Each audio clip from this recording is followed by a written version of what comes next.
So, just a question lang before ta magsugod in an episode. And akong pangutana is that pila magid ka family ang mabuo every year? So, if you can pause this episode and then you can search in Google and you can type in how many families are made each year? Or honestly, mga suggested na mga wordings din ha, kung mo type in ka sa Google, no? And then just click that one and then you will see the result. And I will see you in a while, okay? Hi, this is Owen and this is IMOHA Podcast. Atong istoryahan about family and then disclaimer lang na dili ko family expert, psychologist in any sort, okay? This is just to talk about the things that we notice in our culture and in our environment. So if you're an expert about this subject matter, then please feel free to comment to help our community as well. So before ta magsugod, atong paminahon ang atong mga sponsors. Una kay ganang katuhunon pero napakaibuhaton, ang IMOHA podcast lang ang imong paminahon. Basta manglimpyo, magluto, manghugas, manglaba, magkaon, mag-inusara, kanina podcast para sa IMOHA. So if nag-research man jud gani kano, and most probably ang imuhang ma-search nimo dinha is katong sa Philippine Statistics Authority ang mugawas. And then ang unang mugawas maybe ang surveys or maybe some of the research siguro sa mga university. But I'm not talking about the families that are made each year because I think that's really easy to count. I think it's really easy to quantify sa kinana lang ng mga data ang imuhang analysis no, or ang imuhang mga makapture ng mga data. But I really want to talk about the families that are broken. The real question actually, if you want to type in how many broken families each year. So this episode actually is not for the people who have a perfect family. So if you have a perfect family, then you can skip this one. You can find any talk shows, you can find any vlogs or anything, no. But if you have a questions about why most people have broken family, then I think this episode is really for you. So I have a quick activity for everybody. And now, if you can name 10 of your friends, kato lang mga close friends na gyud nimo, and then katong mga kaila nimo na kaila jud ka sa ilaha kung unsa ilang story in their life, okay? And then ask yourself kung pila man sa ilaha na nakasuway of broken family. Maybe nakasuway sila from their childhood or maybe from their present situation. And then if you can name siguro nga at least more than 5 na mga tao nga wala kasuway og inani na mga kinabuhi sa broken family, then you're so lucky, my friend, actually. You have a very good environment and you really have a good kanang culture. You're surrounded with very good people. Pero maybe you are also a victim of a broken family. So now, nakoy pangutana ni mo, ana. What were the reasons why you have a broken family? Is that because of your dad? Or maybe it's because of your mom? Or maybe it's because of you? Siguro kung ikaw na nakahimo na og inana na family? So, nami mga collection of information about this and I'm wanna gi-summarize and naasan may mga inputs ko ngano man gyud nga magkabuwag-buwag magyud tatanan, no, especially families, relationships, no. Mura ni siya kanang puti og di color, di ba? Kailangan gyud buwag-buwagon kay para dili mo lubad, di ba? So these are information nga among nakuha. This is the reason actually why ngano magkabuwag-buwag tano, and one of it is actually the environment. And everybody will, I think, will agree with me na environment is very powerful. It's like a business location, no. If you have a good location, na ang foot traffic, na imong exposure, na imong kuan, and then you have a really good business. And if imong business nasa tungas deserto, tungas bukid na walay makaadtog yun, and then you really have a bad location, meaning you have really bad business, di ba? It's the same as the person na if you really have a good environment and you also have a good personality, you also have a good behavior, and then you cannot outgrow your environment actually. Dili dyan na pwede na mas labaw pa kasi mong environment, no? Wala pa isda na mas dako pa sa aquarium. Kung mudako man gud gani ng isda sa aquarium, no, then for sure mamatay kina siya. Muna siya ang ako ang point na in our environment, for sure, drugs, alcohol, sugal, kabit-kabit, no, we already adapt that one. I think halos tanan nato kabalo man tanan sayop na siya. It's because gibuhat magud sa tanang tao, gibuhat sa mga kauban nato. And we, of course, we will adapt it. Same na siya kung TV gani mong tanawon, no? If kabit-kabit imong tanawon or unsa ba na imong ganahan ng tanawon, meaning that you are attracting those things in your life. I think there's nothing wrong with that one. I think we have different interests, we have different values, we have different beliefs, no? I think that's really fair enough for everybody. Kuha lang, that's the environment that you really want. Right? Also, you cannot blame those people nga na sila gagamit sila mga drugs ang uban din ha. It's because they have that environment, of course, that they really want. If we can change our environment, then of course we can change some other people's lives, right? I'm just saying that environment is really powerful, and I think that's one of the reason also that why most families are broken. Some of the specific reasons actually from the environment is because of this alcohol, the drugs, kanang mga third party, no. Sus kung hinumdum pa mo sa una napay promo na commercial sa una na nag-ingon nga, "Magpakabit na, now na." So, I don't know kung nakahinumdum mo ana. Munang dagatong nagkabit-kabit sa una, 'di ba? Kanang sa drugs pod gyud no, isa gini siya sa rason jud. Daghan kay mga nabungkag ana tungod sa drugs. Daghang nabungkag na family, daghang nabungkag ni relasyon na ano, well ang babae dili ganahan kay si Mister lagi permisabog no, unang imbihang environment ginana. I think that's the top reason in environment category. Katong kong gisulti na specific reason, not just the drugs and also the alcohol, daghan kay mga sigig inom dinha no.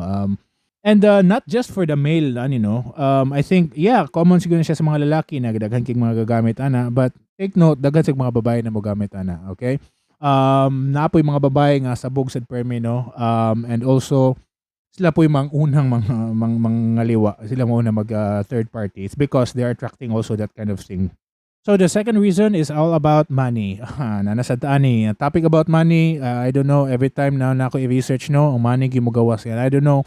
I think na-mention na ako kapila na gikan pa sa pagsugod. And I think maybe because we are attached of money into our lives, no, maybe that's one of the reason why most Filipinos have broken family as well. Maybe ang usap po na siya sa makabuo sa family and also mo po na siya makapabungkag sa family. Mo na siya either nag-abot na siya sa sugal or ang mga kanilang mga babae kay si Mister walay kwarta o di ilisan pag na kwarta, di ba? So, ana na siya. And so also, money is really so essential within the family. For sure, kasabot kita ana tanan. But hopefully, that's not really the reason na mo gani siya makapabungkag sa family, okay? If you notice also that most men are searching for lust, but most women are searching for money. Or maybe you will agree with me, or maybe you don't agree with me. Then you can make an argument in the comment box. And I will reply, and then let's talk about that, no? So yeah, back to the money. That's really self-explanatory, no? I think money is really powerful also into our lives. Money can break you, or money can make you, right? So I think money is really self-explanatory. The third one is behavior. So behavior in the sense na wala na kay paki, no? Maybe it's really out of emotion, out of feeling na kasaw sa katao, no? Ang uban sad kusog na kay mangulata. Come on mga lalaki, kusog mangulata. Uban sad sa mga babae, mga dagko na kay mga maabot na sa tenga, maabot na sa dungga, no? Ang uban nagger na jud kayo sumunang maabot ng relationship ana na makayong ka wala na ko ganahan niya tingod kay inanin ni siya. Ingon pong lalaki na awan na pag ganahan niya tungod kay inanin na, no? So, and I think that's also one reason nga na nagabuwag-buwag tayo is because of behavior, no? Ang uban sad the feeling nila na sila na si tagayas kalibutan, no? Ang uban babaero na pug kayo, ang uban mga silosan sa kayo. So, please, I think that's also reality already, no? And I think behavior in general is really the character nga imong nakuha katong sa bata pa ka, no? And then adala na gid nimo hantod sa pagdako na nimo. And that's also one reason nga no magkabuwag-buwag kita. So, unsa man gyud implication na niya? So, kung ano man day kung na ako'y broken family, unsay na di ba? Daghan man sad ta, di ba? When I'm also a member of that. But just remember this one also, that most troubled kids don't have father or mother. Again, I mean most, not all. Okay? Daghan kay tag mga nakit-an pod na mga kauban nato na gikan na sila sa mga broken family that they really are troubled kids because they don't have mother and they don't have father. Some people na lang gid siya yung mga our relatives na maka-guide pod sa atong mga batan-on karon, no? But I think that's really also one of the thing na ako kaya siya mga implications sa mga bata is because wala sila family, wala sila mama, wala sila papa. Most of the side effects actually is one is like the emotional, uban dili kay mahilak, ang uban depressed, ang uban kanang they show little reaction to things. They have trust issues, they have social challenges, and also the challenges in terms of education. Also, they have poor financial assistance. A lot of things, no, resources. They have poor routines or the poor habits sa ilang life. And that's really a bad implication to those people nga nakasway kita ginana. And I think it's also, if you're one of the person nga nakasway ginana, I think you can agree with me sa inana na argument. And if not, then you can type in the comment box, okay? So, muna siya, and I think my final thoughts for this one, the sad part actually of this episode is that the people who are so affected of this one are not the people who are listening on this kind of topic. I think we're also lucky that we have grandparents, we have our what we call the second family, or atong mga relatives, atong mga auntie, atong mga tiya, dinha, akong mga uncle ato diha. And I think they're really so kanang thankful pag kita sila diha dapita, no? And also, let's surround ourselves with good practices because for sure, kasabot kita na naagid tayo mga instances atong kinabuhi na maabot din ha. But if we surround ourselves with the good practices because of our environment na ang usa ka tawo gabuhat anig nindot, maybe ang ikalima ang kaunom, nindot po ang iyang mga gipang buhat. Alright? Be in an environment that makes you a better person every day. And it's really nice to have that kind of environment. So if you are also a kind of person who have really side effects already of this kind of kanang topic, no, ang katong nasulti na ko ganina, please ask for help. Daghan kay mga tao na ganahan mo tabang sa imuha. Daghan kayog mga expert po din ha na ganahan yun mo tabang sa inana na klase, family experts or maybe mga psychologists or maybe psychiatrists, no. Maybe this is just the opening ideas for you na makaingon ka na I think I really need some help. Maybe I need to reach out people na makatabang sa imuha or sa atuwa, di ba? Always strive to be better again. And also, if you think that your relationship is not really working this way, maybe try another way. Sometimes it's not about ourselves. It's sometimes with someone else, right? Also sa atong partner, sa atong family, or sa atong mga anak, right? Mo na siya akong final thoughts for that one, okay? So, yeah, as always, before we end this episode, let me leave you some question na lang siguro before we end this episode. If you have the chance to save a broken family, which part do you want to start? Asam ka dapita magsugod? Salamat sa imong pagpaminaw and magkita-kita ta sa sunod na episode. I love you all. Bye-bye.